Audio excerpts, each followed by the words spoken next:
Chapter 1. Ripples in Reality. The first sign something was wrong wasn't the dizziness, but the shifting heat.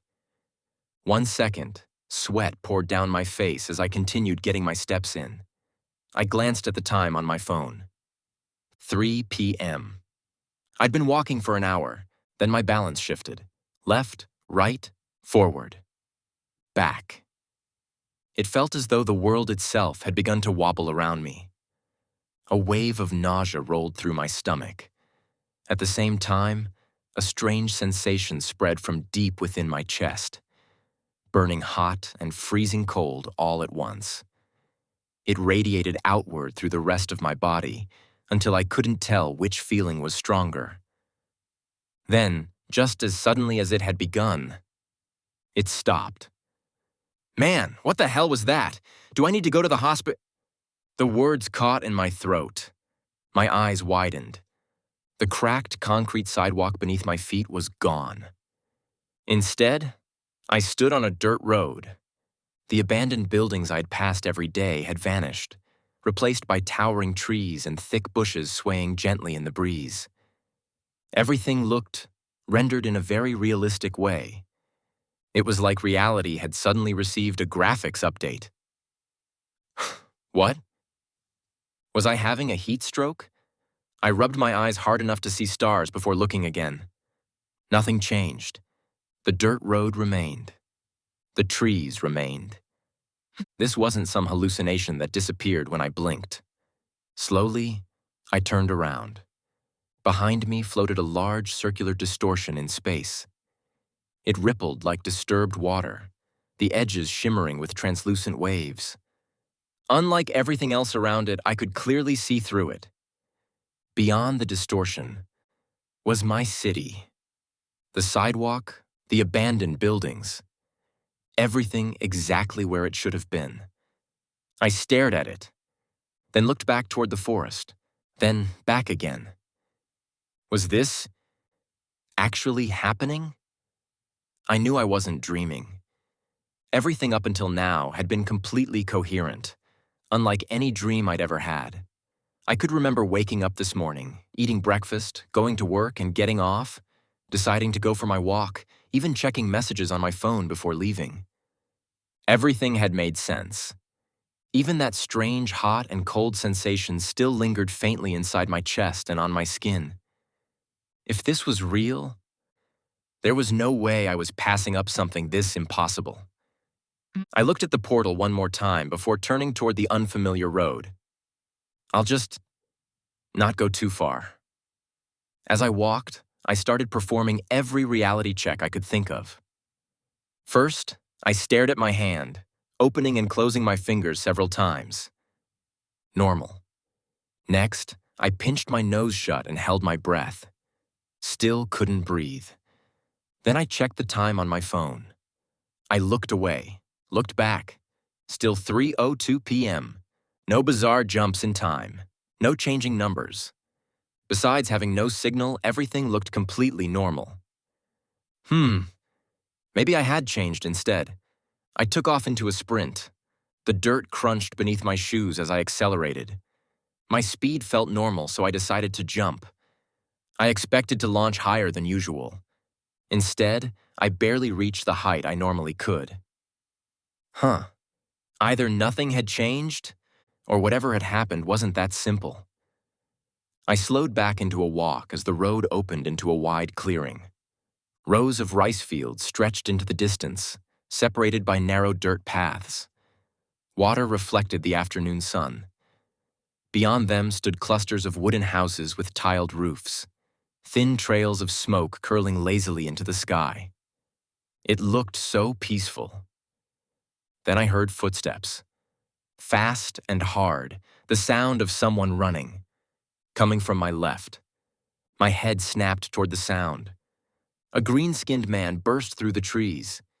He wore nothing but a rough brown loincloth and carried someone over one shoulder as though they weighed nothing.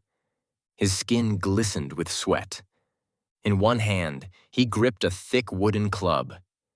The moment he saw me, he froze. Surprise crossed his face. Then hatred. His eyes darted over his shoulder before returning to me. Without warning, he threw the person off his shoulder. She hit the ground hard. The creature tightened its grip on the club and charged straight at me, letting out a guttural roar that sounded almost like an enraged boar. Adrenaline exploded through my body. I spun around and ran. The creature wasn't much taller than me.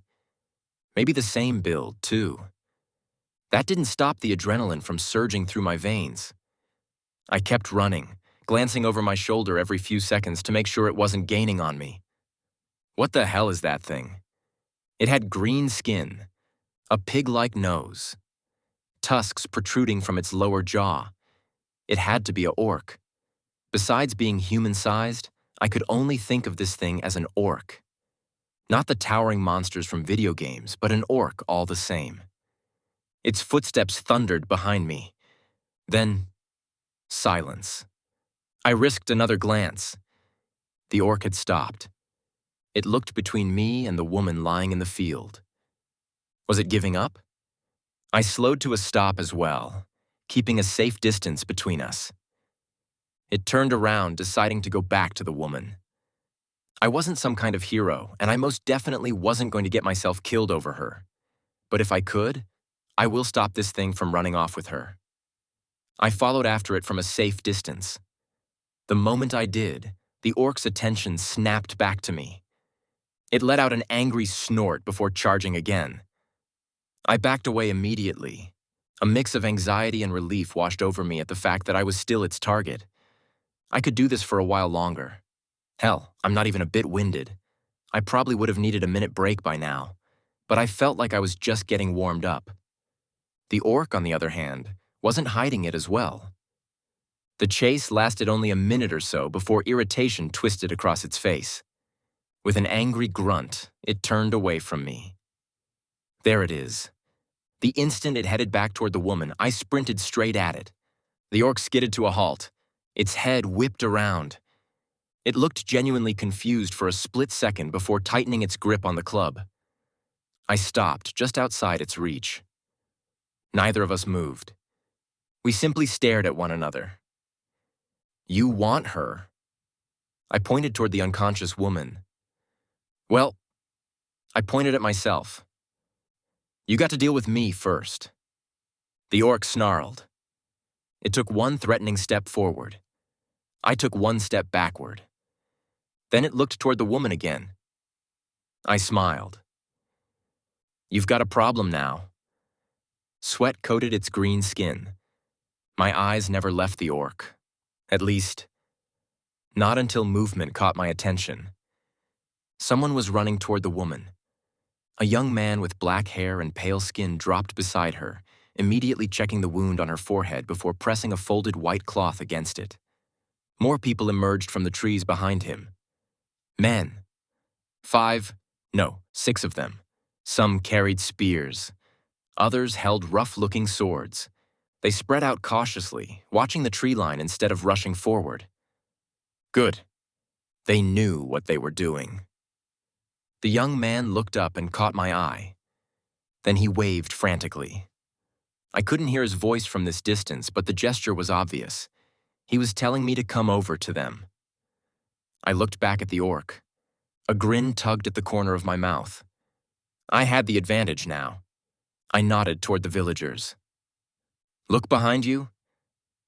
I didn't actually expect it to understand me. To my surprise, it did. The orc glanced over its shoulder. The moment it spotted the armed villagers, it let out a furious snort before whipping back toward me. Its eyes burned with hatred. Percent. I'll kill you for this. The sounds that came out of its mouth were unlike any language I'd ever heard. Harsh and guttural. Completely foreign. Yet, I understood every word. My grin vanished. For half a heartbeat, we simply stared at one another. Then it turned and bolted for the trees, crashing into the tree line, branches snapping in his wake. I stood there for a second, chest heaving, not from exhaustion, but from the sheer adrenaline still surging through me. Silence settled over the clearing. I stood there, chest rising and falling. He understood me, I whispered. And I understood him. I looked toward the trees where the orc had vanished. What the hell is happening to me? I let out a slow breath before turning back toward the clearing. The young man was already kneeling beside the woman, pressing a clean white cloth against the wound on her forehead. She was breathing, shallow but steady. The others spread out around them with spears and rough iron swords in hand, keeping their eyes on the tree line in case the orc returned. One man broke away from the group and walked toward me. He looked to be in his late 40s or early 50s. His hands were thick and rough with calluses, the kind earned from years of honest labor. His clothes were plain, stained with dirt from the fields, and there was still mud clinging to the bottoms of his trousers. His eyes lingered on my clothes for a moment before meeting mine. Kenshe saw what you did. On behalf of my family, I thank you. He bowed deeply, then straightened. You are not from around here, are you? His voice carried that same strange clarity as the orcs. I understood every word. I shook my head. No, I'm a traveler, and I ended up getting lost. It wasn't exactly a lie. I'd traveled to other states plenty of times back home. This was just on a whole different scale. I mused, justifying myself, and then added, "That green bastard was running off with her. I just tried to slow him down," I said. The man studied me for a long moment, then gave a short nod. You did more than that. Most outsiders would have run the other way. You have much Aisho. My name is Rogel Konshai. The woman you saved is my daughter-in-law. She was helping in the fields when the orc snatched her. If you hadn't bought us time..." He didn't finish. He didn't need to. "Let us check on the others," he said. As we walked over, I had to ask. "You said I have much Aisho. What is that?" "I see. You must be from over the seas. It's the honor a man earns by how he lives. And you displayed much of it today, standing against that hog." "I see," I muttered, not entirely convinced. Personally, I felt like I'd mostly just run in circles. "May I have the honor of knowing your name?" Rogel asked. Crap. I cleared my throat. Jazea. The word came out naturally. I tried again, just to be sure. Jazea. Still the same. What the? He nodded approvingly. It has strength to it. By the time we reached the others, the young man had finished wrapping the woman's head. Up close, she looked even younger than I'd first thought. Maybe 18, 19 at most. Her beige hanfu was torn in several places, streaked with dirt and dried blood. "How is Messiah?" Rogel asked. The young man looked up. He glanced at me with clear gratitude before answering. "She'll live." The tension in Rogel's shoulders eased. "Then use your own strength and take your wife home," Rogel told him. "You have lost Isho in the face of our village this day. But now you owe Jazea a great debt." The young man carefully slipped one arm beneath his wife's knees and the other behind her back before lifting her into his arms. He bowed as much as he could with his wife in his arms. "I owe you a great debt."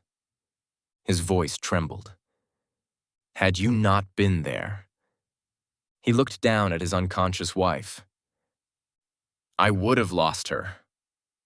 I shifted awkwardly. I didn't know what to say. So I said the first thing that came to mind. "I'm glad she's okay." He nodded, his expression full of gratitude. "I won't forget what you've done." Rogel rested a weathered hand on my shoulder. "Our home isn't far." His smile was warm. "You've had a long day, traveler. Come eat with us. Rest. Our house is open to you. There is much I would like to speak with you about." I hesitated. Part of me wanted to turn around, find the portal, and get home before anything else happened. But the other part, the louder part, wanted to see more. I was afraid that if I stepped back through, this entire world would be lost to me forever. "Yeah," I said finally. "Lead the way." As the group formed up protectively around us, I glanced back one last time at the tree line. The orc was long gone. But I had a feeling this wasn't the last I'd see of his kind. And deep down, I wasn't sure I wanted it to be.